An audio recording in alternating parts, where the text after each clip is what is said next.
It's Anita from thatanitalive.com, your place online for inspiration for Christian living in a crazy and complex world. I believe in angels. I believe God sends angels sometimes to help us in periods of fear and confusion. I believe God sends angels to advise us. I believe God sends angels in human form, ordinary people just like you and I.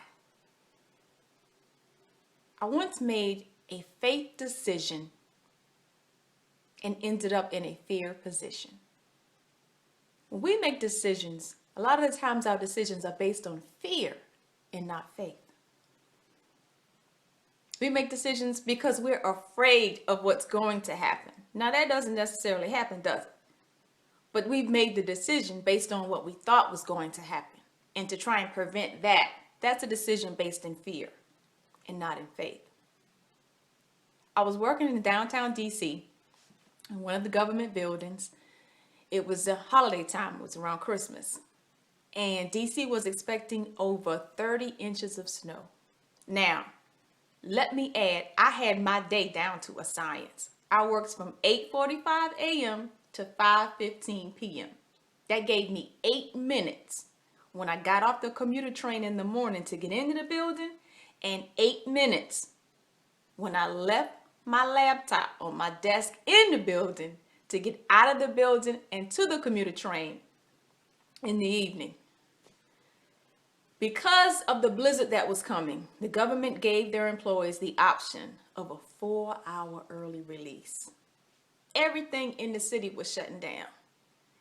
The subway system was shutting down. The bus system was shutting down. Even the taxi commission said that taxis would take their last fare at 4:30. Now, what time did I say I left the building? 5:15. I didn't know what to do. The recession had hit. I was underemployed. I was underpaid. I needed the money. Didn't know if I should stay or go. I was a contractor, so I only got paid for hours worked. No work, no pay. No pay. You know how it goes. No lights, no water, no gas, no clean clothes. I couldn't have that.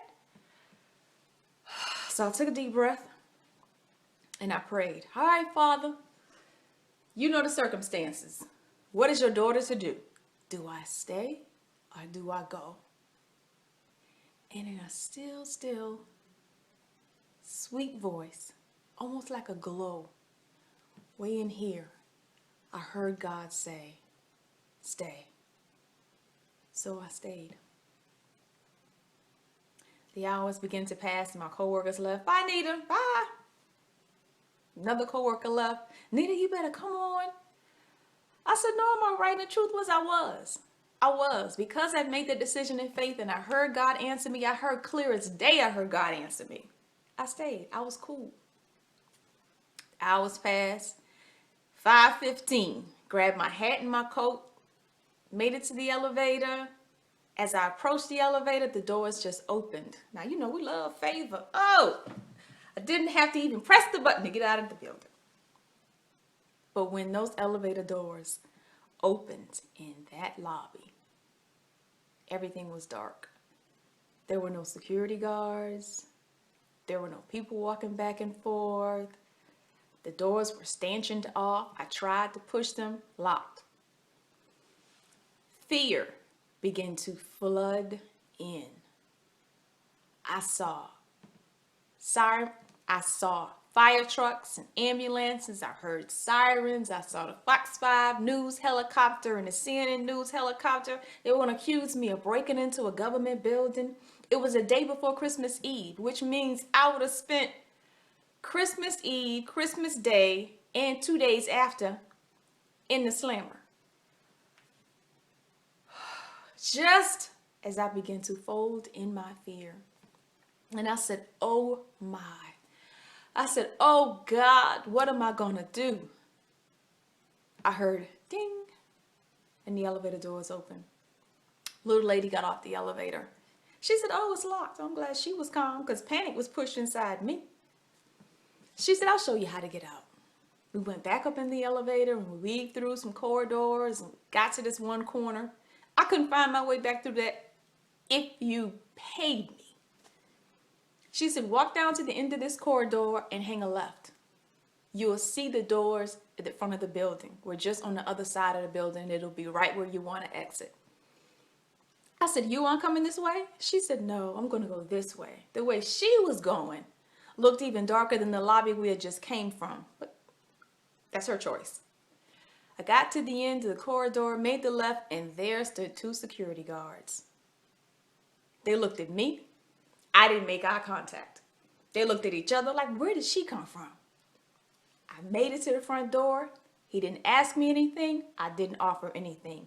Out the front door I went, ran to the train station, and just made it to the platform before the train came in. Got on the train, couldn't catch my breath. An hour later, when I got off the train at my stop, I still had not caught my breath. Home, sat down on the stairs and looked up at the cross where I sit and talk to God many days. And I said, Father, no more pop quizzes. I don't make a decision in faith and you tell me the decision to make and then you test me. Come on, y'all. That wasn't fair. Monday morning, when I got back to my desk, I went into the employee directory to look for a Tamar. That was the young lady's name that had helped me get out of the building, but I couldn't find one. Now, nobody can tell me God doesn't send angels. But don't miss the lesson, because the lesson isn't that God sends angels. The lesson is that God answers only after we ask.